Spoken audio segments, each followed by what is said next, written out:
So yeah, so as we know that today's topic is how to scale your business profitability and build a brand for your top 20%.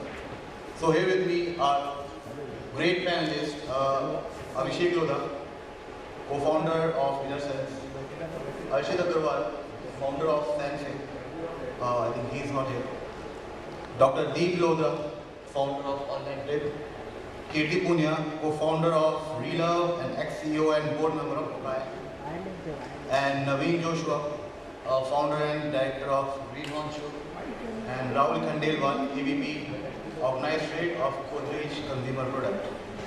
So I would like to take an opportunity from the panelists to introduce themselves. Hello. Hi. I'm Dr. Lodhari.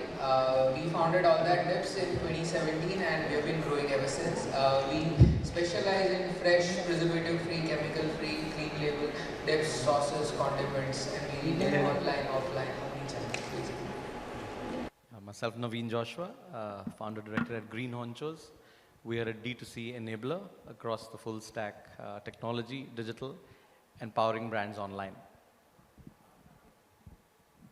Hi everyone, my name is Kirti. For the last 6 years, I've been running a D2C brand called Okhai, and now I've just set up a circular tech company. We help D2C brands set up their own resale shops. So going from overproducing to helping them produce less and still make money. Hi everyone, myself Abhishek. Here I am representing the company called InnerSense. We are India's first healthy organic lingerie brand. So we make the Indian female life easy by providing them an antimicrobial lingerie, and that too the eco-friendly. Thank you. Hi, I'm Rahul Khandelwal. I work with Godrej as Associate Vice President for Organized Trade. I have 15 years of experience in FMCG. Prior to Godrej, I was with Britannia. So let me tell you my story. I was a curious child, like from childhood, you know. So I put water in, you know, a petrol tank of my dad's bike. So yeah. So here is, you know, a question from the great panelist. So what were your experiment with the growth strategy? So, I think growth is something that comes with, consumers. First is awareness, so we needed to reach out to as many people as we wanted. But then the thing was, it had to, pass on from one consumer to other consumer. The word of mouth needed to be spread. And that is something was very important for us. So what we have done is, we have created a community online where people can brag about our products on, and tell their friends. And that's where they get incentivized. So that's how we have been growing. I think, did you hear me? Yeah, so that's how we have been growing, by community marketing. And that has been one of the growth hacks that we have done till date. And that's something that has helped us grow from a very small brand coming from a tier 2 city and having good presence across, major metropolitan centers across India. Yeah, please, Naveen. So yeah, our experience is more based on how we've worked with brands, retailers across in the last few years.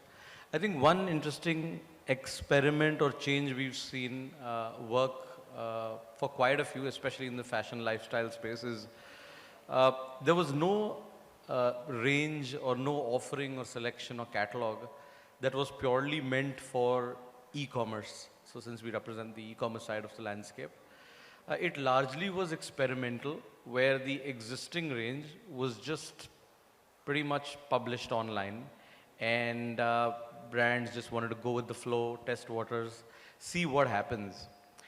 A year, a season into it, it gave fairly good results.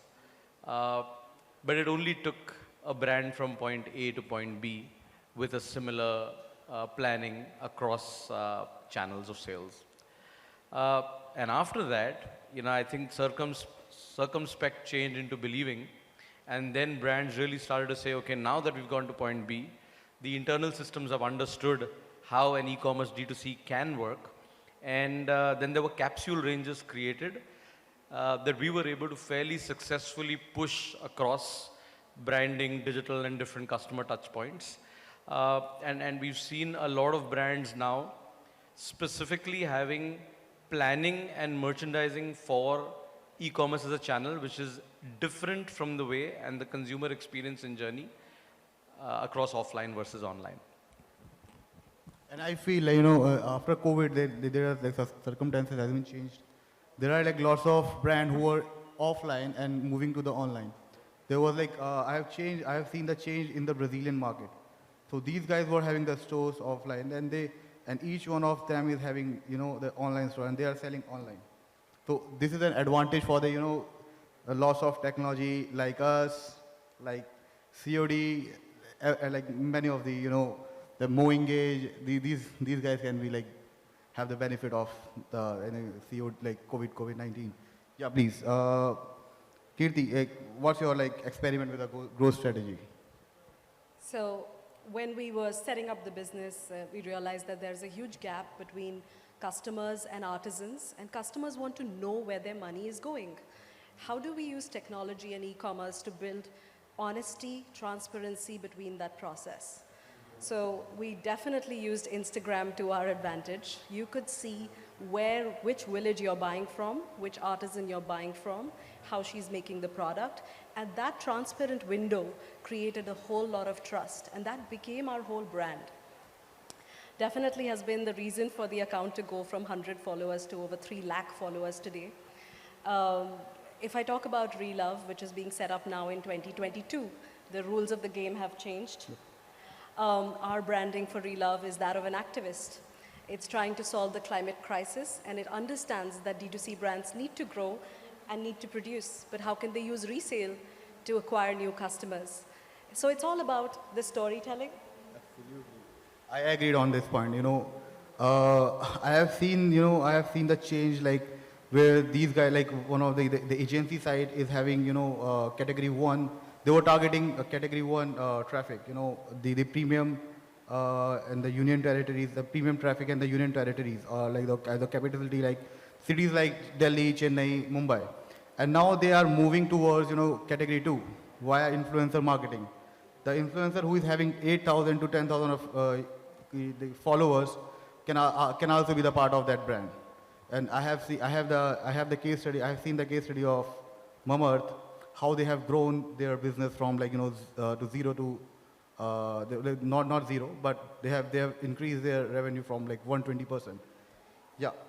Do you want to say something more about the growth strategy, or like? Yeah. So yeah. So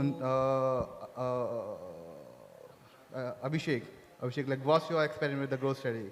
I'm sorry, I'm very bad with the name. So it was a very interesting story. I can say it is a story. The first experiment what we did, it was a time when we were struggling with our business. We just started with our own personal saving, me and my co-founder.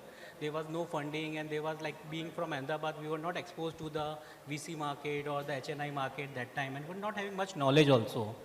So we set up we made 50 to 60 SKUs in the bras and the panties, and we were running, that is a regular one with the organic cotton and bamboo fiber.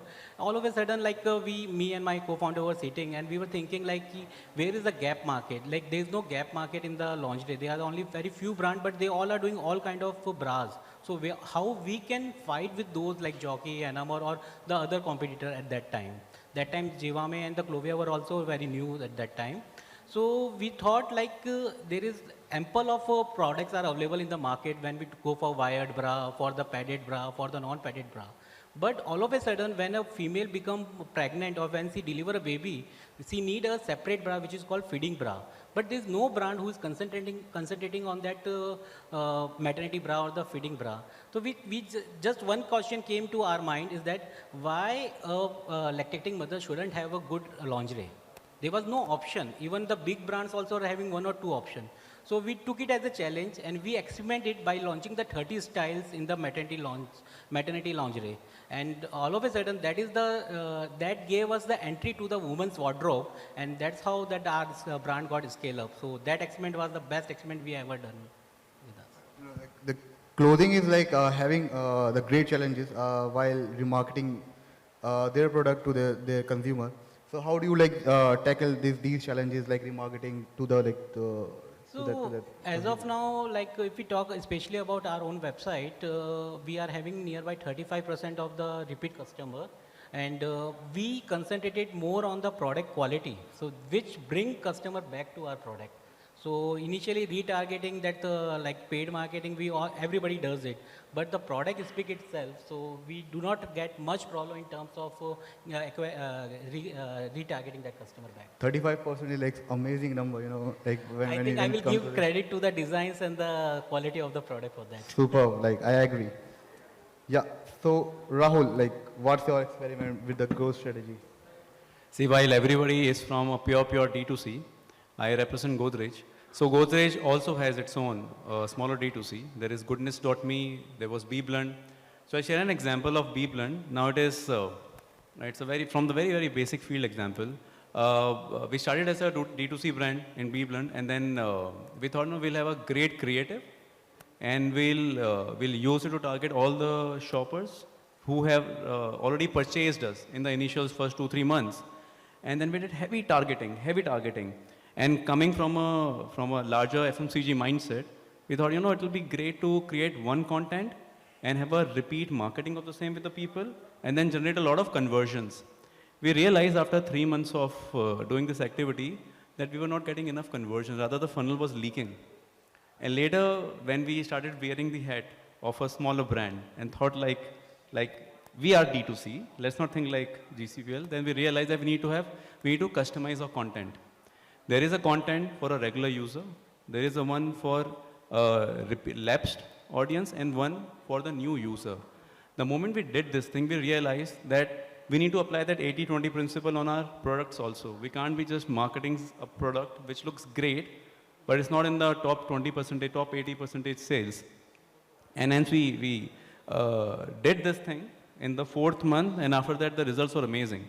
And now our team does it very nicely in a very bracketed format, that for new users, this is the content, this is the targeting mechanism, this is for repeat, and this is for the lapsers. And that's how it was being done. I completely agree with the point. Like you have to think like consumer while creating the marketing strategy. Oh, awesome. Like, so then my next question is from Deep. So how do you identify your top 20%? How do you identify your top line? And what all are the KPIs? So identifying top products or the consumers? Just let me clarify the question. Consumer. Okay. So, as rightly pointed out by Abhishek, identifying the underserved market is something that has helped us also grow. So what happens that there are players who are already doing big, targeting the mass, and as a D2C brand, as a small brand, it's very difficult to have a presence felt. So when you launch something for a niche and then you are able to grow from there, it's something that has helped us very well. So one of our range, we have almost 30 SKUs in dips and sauces only targeting Jain population. Now that is a very large population which is underserved. And that has not only gained us entry in the Jain households, but also number of others. So we supply to entire ISKCON temples across India. So that's the kind of things that have happened, and because you identify the markets which are underserved, and then you see how we can serve them, and then we bank on that and grow from there. So yeah, Kirti, like what's your take on the top line and the KPIs? So I used to look at a lot of micro data. I would look at 10 transactions every hour. And I started to notice that they were professors, doctors, and I started to seeing a lot of working women and their addresses. So it was clear that working women and highly educated women were buying Okhai. So there was definitely a correlation between higher education levels and understanding of craft and Indian heritage and the appreciation for that and the ability to pay for that. So I think that's where we really found out our 20% where our real revenues were coming from. And then of course, once you understand microdata like that, you're able to design communication which is targeted to them. And how about like CAC, like customer acquisition cost? How do you like identify that, and how do you like? You know, we would literally run ads for women who work at Tata or Godrej. And that's really how we started to gather momentum in terms of acquiring our customers at a slightly lower price point. And then we realized, why not go into these offices and do pop-ups? And because of being an artisan organization, a good cause, it was very easy for us to enter offices. We would make immense amount of sales without doing any marketing by just simply entering offices. We did a collection only for lawyers because they find it very difficult to buy black and white outfits for court. And nobody's making it for them. If there's a red button, they're not allowed to wear it. So we simply designed for that consumer. I had a like very bad experience with the gate crashing. Like I did in the, one of the agency in Mumbai, and they just like, they are not still my client. So yes. Udit, just adding to Kirti's point. Sorry. Actually she's talking about cohorts, right? And that's what even we do there. One first thing is about when you try to find out your top 20%, I think the first thing is that do we have a very watertight TG in place? And for the brand, it's very important to build brand persona. And for building brand persona, it's important to have a very clear-cut, watertight TG. This is my target group. And then come out of it as a communication TG. And see, D2C gives immense amount of data. Age, city, mobile number, everything is there. So one of the things which comes out, is that you basis their preferences, you make cohorts like the way she was saying, she was saying about, build cohorts and like extensively market to them. I'll give you an example. One of the cohort which came out was that early job seekers living in metros. Okay, that became a cohort, and they are the one who are actually looking for in-house parties, and hence the need comes ready to eat meals for them. So that's how the top 20% you identify. Like she has been going to Godrej office. I agree from your point. I've been to this I have sit like with my one of the brands like. They were speaking like this, and like these strategies are like. Sorry to interrupt. One of the cohort came to our study that the woman who liked the chocolate, that kind of we are having good. They are making repeat buying for us. So we started performance marketing based on that only. Wow. So yeah, my name. I think the D2C brand, what everyone is saying as a D2C, everyone who is running D2C, they have to be on toes with eyes open on who is buying, what is his address, what is his name, what is profession, everything you find out from there. For us, being an like lingerie brand, into the two category, one is the regular and is the maternity. So we try to target the maternity also, so that after her completion of lactation period, we try to sell them the non-feeding brand. Wow. So they have already cleared they have already tested the product. They are happy with that. So it become easy for us. Amazing that you have adapted the market. So we are in process of developing one software also for that one, so that like we can capture exactly at what time she is buying, and accordingly we can do the retargeting marketing or the email marketing to those. Sure. Yeah. So Navin, as I know, like you are not from the branding side, like brand side. So what do you suggest, like with the like brand perspective, with your client's perspective? So what do you suggest for a new brand marketer while building a like branding strategy? Yeah, I'll just extend a thought from the previous question and into this as well. I think when you look at a cohort, everyone likes the repeat customer to be targeted in different methods and different forms of engagement. There's a lot of trigger-based activity. There's a lot of AI available for that. But the truth and reality of that segmentation is that new customer acquisition is really the bulk of all marketing. It still hasn't reached a point where anyone's repeat is over 30, 40, 50%. So, no matter what, it really goes up to targeting. So the top 20 tends to not be your top 20 purchasers that need to get retargeted, but your top 20 in terms of the funnel, in terms of the approach, and in terms of the audiences that we create. I think here too, when you talk about CAC, you made a brief mention of that. I think the challenge we face as, let's say, even marketers, and everyone's a marketer at heart, at least sitting here, one big part of our jobs is that the top of the funnel creation for share of voice or top of the mind recall has a different CAC versus when you move to the middle and then when you move to the bottom. So it is a slightly unfortunate challenge that a lot of performance marketing agencies or even brands probably make the mistake of trying to evaluate the CAC in shorter time frames. Unless you have these cohorts clearly identified, I do believe the CLV is a better, metric. So yeah, I mean, that was one of the thoughts and probably answered parts of both questions. Yeah. So CLV is like customer lifetime value. So you have to take care of that as well. So like while building the strategy, So we personally take care of that. That's why. So yeah. So starting from Rahul, so which one is more effective, performance marketing or branding? Brand marketing is the most important. If you don't create brand persona, it will be transactional. First 2-3 months you will feel really good. I did performance marketing, people are buying me. But the reality is that till the time your triers are more than lapsers, you will see business. The moment triers becomes lesser than lapsers, business will go down. And then comes the role of marketing, the brand marketing. Hence brand marketing is the truth. So how do you calculate the ROI of some brand marketing thing? See, the thing is that it has to be an activity. The activity done for a marketing, for any acquisition plan, okay, like he said, has to be a long term, right? We have to give Google and Facebook enough time to be able to give insights to us through data learning, and hence minimum 4 to 5 months it has to be done. And basis those period, one has to see your first cost of first acquisition has to be very low. They'll be early adopters, right? And when these people come in, it has to come at a very low cost.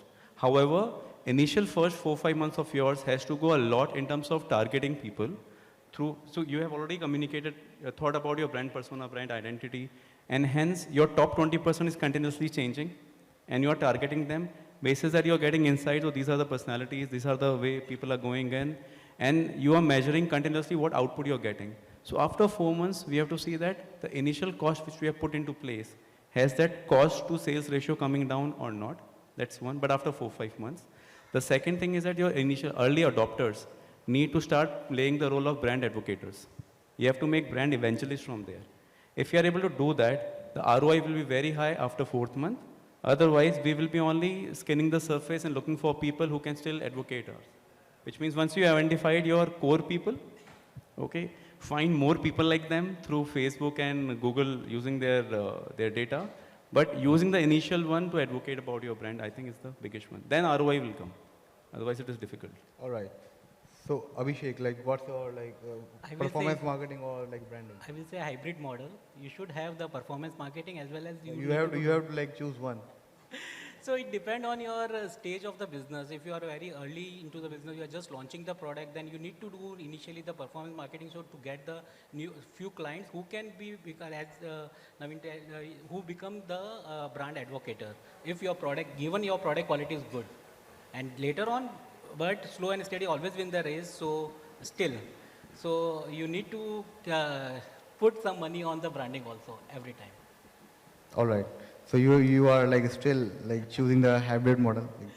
Yeah. So Kirti, performance marketing or branding? I think you can use branding to reduce your performance marketing costs drastically. If you want to build a company that's going to last 100 years, it's branding for you. If you want to make a quick buck, sell your company, don't care about the longevity, do performance marketing. All right. आप लोग मेरे पेट पे लात पड़वाओगे आप. Yeah. So Naveen, what's your take on performance marketing or I think branding? you wanted to come in on this. Yeah, anyone can. So I was differing from all of them and going for performance marketing, and one of Go with me, man. One of the reasons that, why? Because Indian consumer is very fickle. I mean, for them, brand is there, but at the same time, Indian consumer looks at the deals. And what we have seen in India that, at the end of the day, they choose between Ola or Uber. Aisa nahi ki I'm an Ola customer or a Uber customer.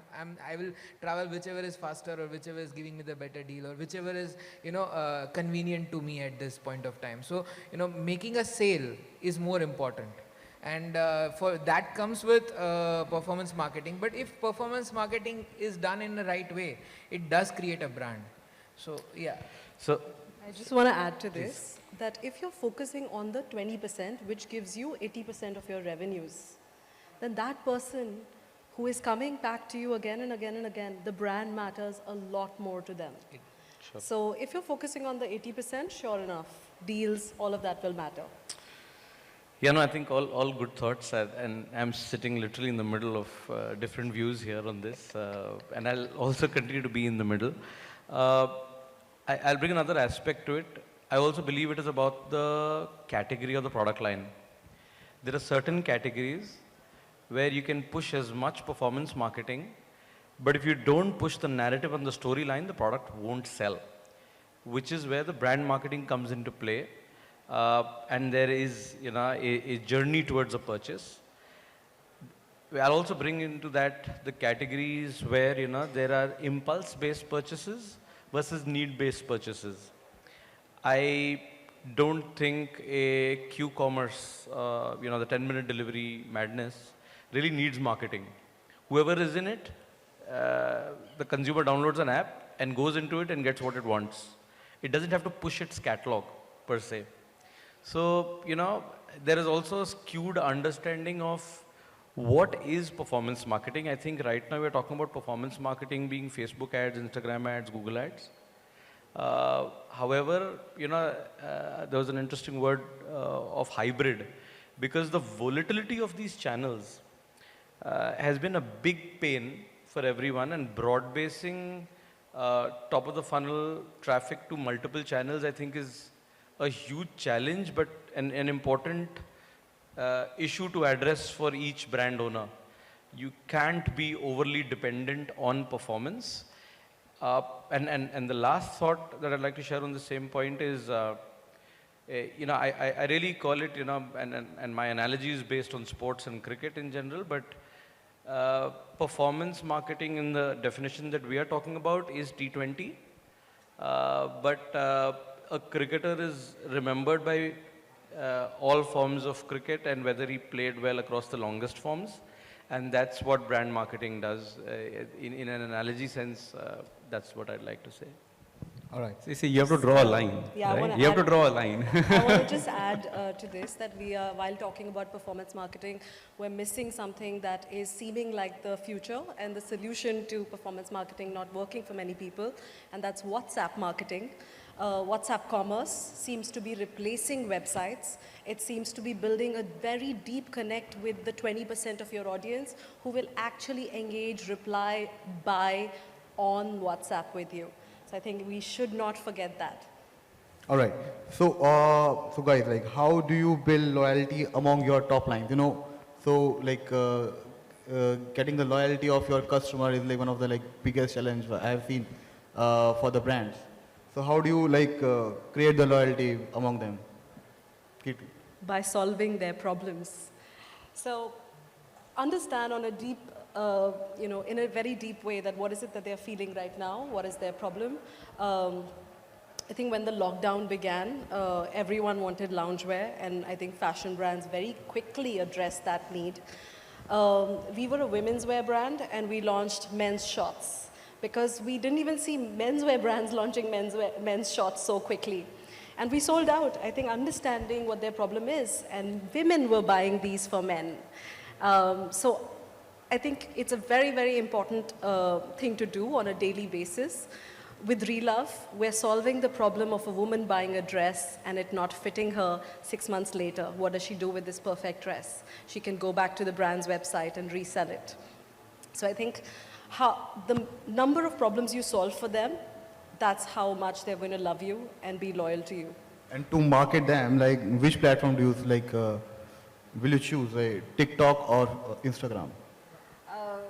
Honestly, I think many Indian brands didn't take to TikTok before it got banned, but Instagram definitely is still working. Many founders tell me that they spend more time making reels than they actually spend on creating products. So it is still working. Reels and video content is working, and that's what I would do. All right. So Deep, like, how do you build the loyalty among your top 9? So definitely, I see that we are into food space, and in food, it's very important to have good quality and consistent quality. And that's what, most of even the clothing wear, or it's the initially you can sell with the brand, or with the, you can give them a promise, but at the end of the day, you should, come true to what you are saying. So you need to actually, have a product, and that is the hero when it comes to resale. Because resale will not happen on the brand name, resale will not happen on the, who is there on your, if Deepika Padukone or somebody else is selling your product. It will happen if your product is good. And I believe that, we need to focus as much time on creating the product and finalizing how good the product is, and, being true to that. That's something we need to I think everybody will agree with that. Which platform, like TikTok, like MX Takatak, or Instagram? Platform, I believe right now Instagram is there. I mean, Instagram is the only platform that is working. I mean, people have moved away from Facebook. I mean, TikTok is banned, and I mean, Google. I don't know. It's not. All right. So Navin, like from adding to his part on the product. So I'll give you an analogy. So I work in both food space and the non-food right now.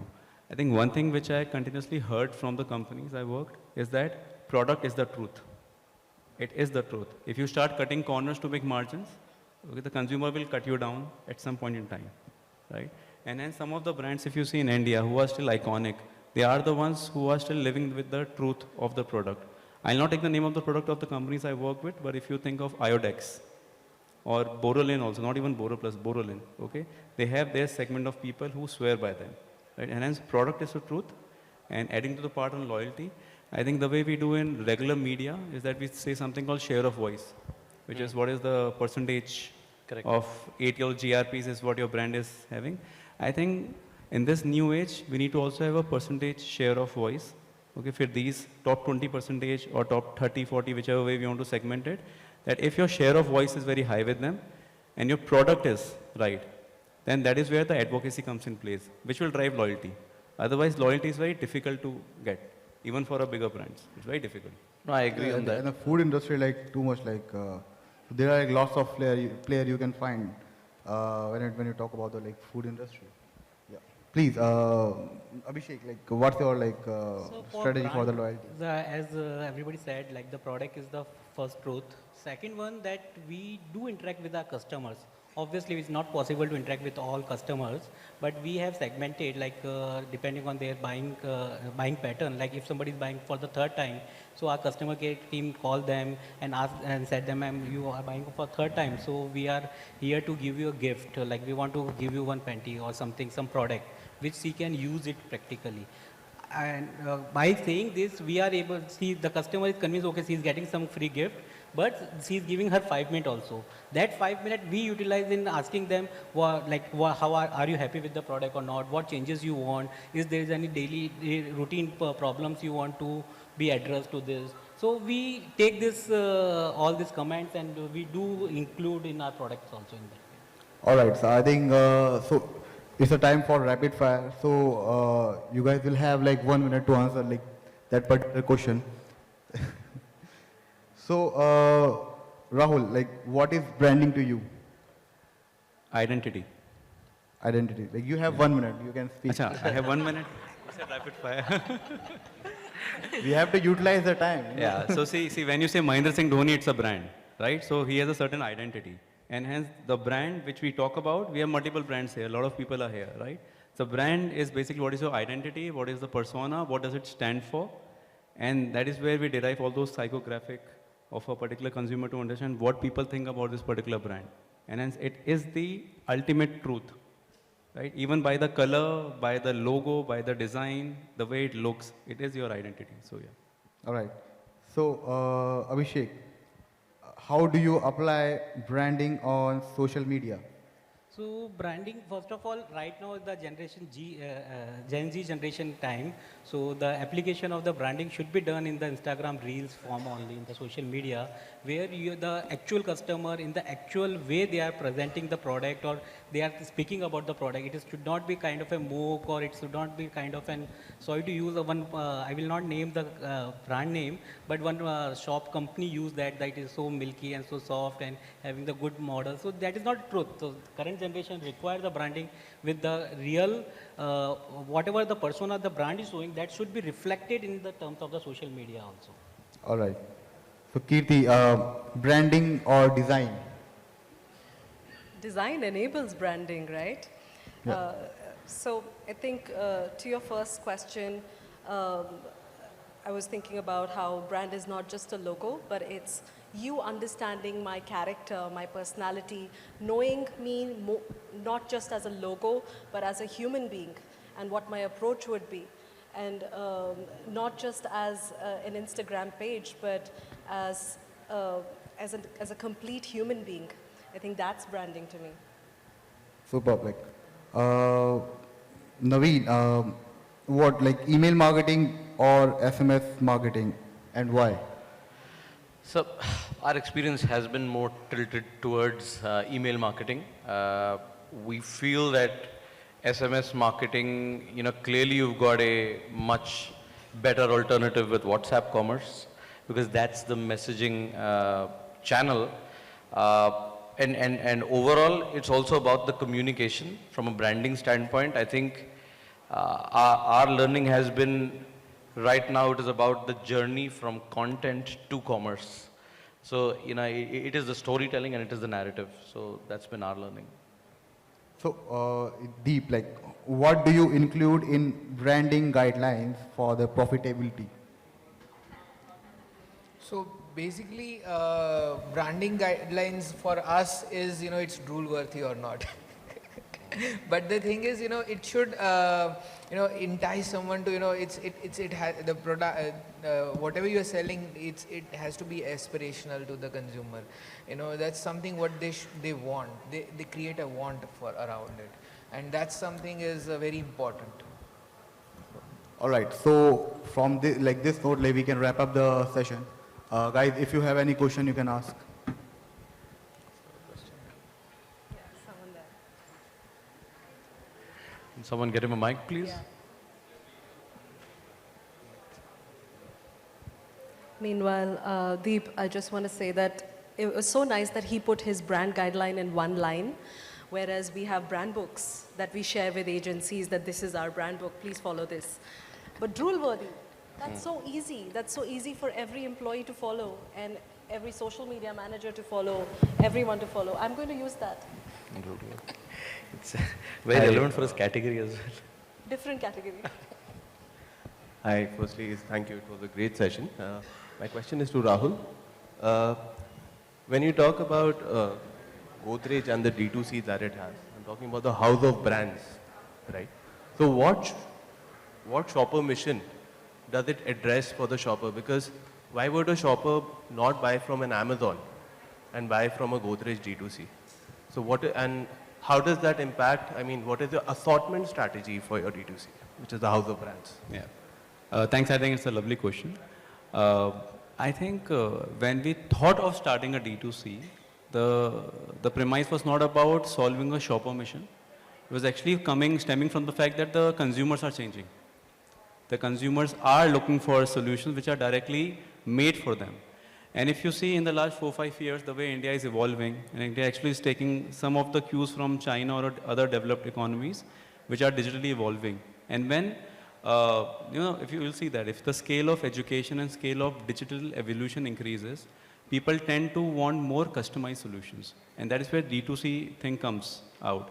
That is where we thought, when the shoppers are changing, why not have a particular brand? And hence Be Blunt, and then we have Air, which is a home freshener, also is on our D2C format. We have got goodness.me.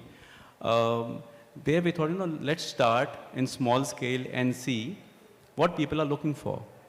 And like you're asking for about Amazon, why not sell through Amazon? We do that, right? However, all these platforms actually helped us in finding out what are the keywords people are looking for.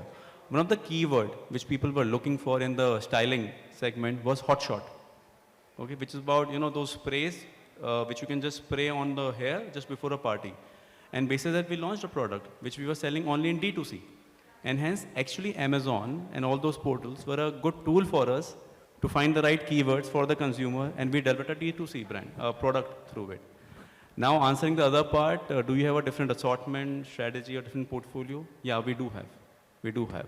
Some of the products which we see which are selling in D2C are not the one which are selling in retail, because retail, and I'm sure everyone here will experience this thing, many a times it is the retailer who's deciding what needs to go on the shelf, then what you truly feel what has to go on the shelf, right? And then some of those brands of ours sometimes gets missed out. But we try to get scale from D2C angle and use those reviews and data to then convince a retailer that, hey man, this sells, please introduce. So that's how it's done. I would like to add one thing.